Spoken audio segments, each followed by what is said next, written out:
I have to be honest with you. My very first trip to Bangkok was a little disappointing. I did what every tourist does, I raced to the Grand Palace. Then to Wat Pho, and I spent most of my time stuck in traffic, sweating in huge crowds. I felt like I was just checking boxes off a generic to-do list. I came home with photos, sure, but I felt like I had seen Bangkok without actually experiencing it. I completely missed its real magic. So for my next trips, I made it my mission to do it differently.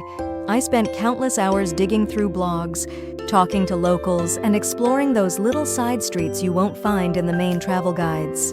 And I believe I figured out the secret to having an amazing time in this city. The secret is to mix the iconic must-see landmarks with real local experiences. So in this video, I'm going to share my personal list of the top 5 things to do in Bangkok that will help you do exactly that. We're going to move beyond the standard tourist checklist. By the end of this video, you'll have a plan to not just see Bangkok, but to actually feel its energy, taste its real flavors, and create memories you'll never forget. Let's get started. So let's talk about the Grand Palace. It's on page 1 of every Bangkok travel guide for a reason, but here's the honest truth for every stunning photo you see on Instagram. There's a story of a tourist who had a miserable time. We're talking massive crowds, soul-melting heat, and a dress code so strict you can get turned away at the gate. So how do you experience the magic without the meltdown? The thing to remember is this: it's not just a tourist trap, it's the most sacred royal site in all of Thailand. The rules aren't there to annoy you, they're a massive sign of respect. And the place is huge, so wandering in without a plan is a recipe for getting lost and frustrated. But don't worry, I got you. Here's a simple 3-step plan to make your visit perfect. First, go early, and I mean really early. The gates open at 8:30 a.m., so get there by 8:15. You'll beat the tour bus tsunami and the worst of that midday heat. Second, the dress code. This is where everyone messes up. It's simple: cover your shoulders and cover your knees. That means no tank tops, no shorts, no ripped jeans, and definitely no trendy but tight yoga pants. Seriously, they will turn you away. And while you can rent a sarong there, just come prepared. It'll save you a ton of hassle. And third, the entrance. The only official one is on Phra Lan Road. If someone on the street tells you the palace is closed for a holiday and offers to take you somewhere else, that is the oldest scam in the book.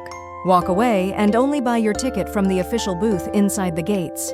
All right, here's my pro tip, the one thing I wish someone had told me. Bring a little portable fan. It sounds ridiculous, I know, but trust me, you will feel like a genius when everyone else is melting. Also, don't throw away your ticket. It often includes free entry to other royal sites that most tourists completely miss out on. It's a hidden bonus. Look, if you follow these steps, you'll do more than just see the grand palace, you'll actually get to feel it. You'll experience the history, the beauty, the reverence, all without the stress. It's not just a checklist item to take photos of, it's a real journey into the heart of Thai culture.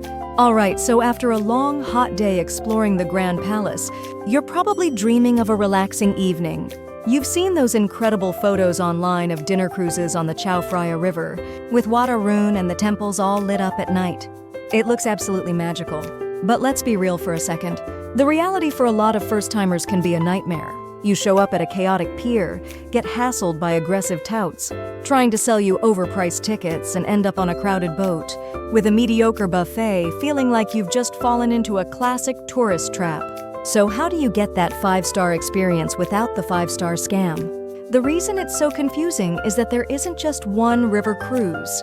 There's an entire ecosystem of boats on that river, from the cheap local commuter ferries to all-you-can-eat party boats. If you don't know exactly what you're looking for, it's very easy to end up on the wrong one. So here's the most important rule to remember: do not, under any circumstances, buy your ticket at the pier. The best way to do it is to book your cruise online in advance. You'll get to read real reviews, compare prices, and you'll know exactly what you're paying for. It's less stressful and almost always cheaper. Getting there is also super easy. Just take the BTS SkyTrain to Saphanthaxin Station, which is connected directly to the main Sathorn Pier. And here's my pro tip for you. If a full dinner cruise is a bit out of your budget, you can get 90% of the same magical experience for a tiny fraction of the price. Just hop on the Orange Flag commuter ferry before sunset. It costs less than $1, and you'll get the same breathtaking views of the temples, lighting up against the evening sky. It's what the locals use, and it's a fantastic experience. So whether you choose the budget-friendly local ferry or a fancy dinner cruise, the key is to book smart. A trip down the Chao Phraya isn't just a boat ride. It's seeing the historic heart of Bangkok come alive at night. Okay, let's talk about one of the best parts of visiting Thailand, the food. It's just incredible. But let's be honest, sometimes it can be a little intimidating. You're not sure what's in a dish, or maybe you're a little worried about trying certain street foods. And the biggest problem? You know that as soon as you get back home, you are going to miss these amazing flavors. So what if you could not only eat incredible Thai food in a clean, fun environment, but also take the secret to making it back home with you? A lot of travelers skip cooking classes because they think, oh, I'm not a good cook, or they worry it'll just be a cheesy tourist gimmick. The reason for this hesitation is that they see it as a class instead of what it really is. One of the most fun and delicious experiences you can have in Bangkok. And honestly, you don't need any cooking skills at all. Here's how it usually works. Your day often starts with a trip to a bustling local market, where your guide will show you all the fresh herbs, spices, and strange-looking vegetables that create those magical Thai flavors. This part alone is worth it. Then you head to the kitchen, get your own cooking station, and the fun really begins. You'll learn to make classics like pad thai, tom yum, gung, and my personal favorite, mango sticky rice. And here's my pro tip for you. Do not eat a big breakfast before you go. Trust me, you'll be cooking and eating a full 3 or 4 course meal, and you'll want to be hungry enough to enjoy every last bite of your own masterpiece. Also, when you're at the market, be curious. Ask your guide about all the things you don't recognize. That's where you'll learn the real secrets. So don't just eat Thai food, learn to create it. A cooking class isn't just a meal. It's a skill you take home, and it's honestly the best souvenir you can get in Thailand. You can't talk about Bangkok without talking about shopping. And there is no place more legendary than the Chatuchak weekend market. You've probably heard the stats: 15,000 stalls. 35 acres, let's be clear, this isn't a market, it's a small city dedicated to shopping. But for every person who comes back with amazing bargains, there's another who leaves after just 30 minutes, feeling defeated by the heat, overwhelmed by the crowds, and completely and utterly lost. So how do you conquer Chatuchak instead of letting it conquer you? The reason it feels so overwhelming is simple. There is no simple path. It's a massive, sprawling maze, and people get frustrated because they try to treat it like a regular store. But Chatuchak isn't a store, it's an adventure. And every good adventure requires a smart strategy. So here's what you do. First, go early and have a loose plan. Get there right when it opens around 9 a.m. to beat the worst of the crowds and the heat. Grab a map at one of the main entrances and just pick one section to focus on, whether it's vintage clothing, handmade crafts, or home decor.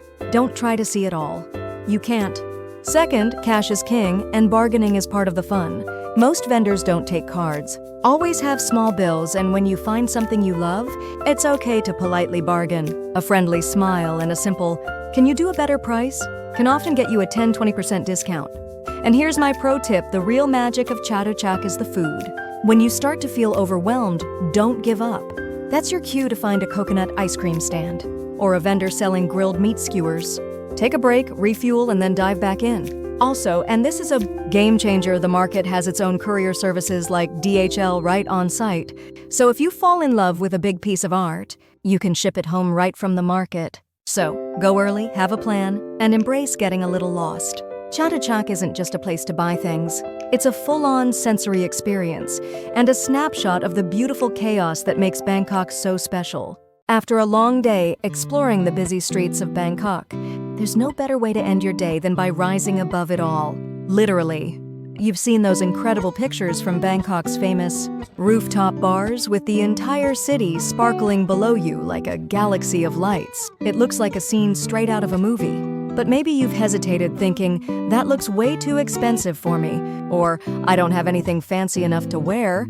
You're worried about strict dress codes and crazy prices for a single drink. So how can you experience that $1,000,000 view without spending $1 million? The reason rooftop bars can feel so intimidating is that the most famous ones are attached to 5-star hotels, and yes, they can be pricey. But here's the secret. Bangkok has dozens of rooftop bars, and they are not all the same. There's a whole range from casual spots to ultra-luxurious lounges. The trick is knowing which one is right for you and how to do it smartly.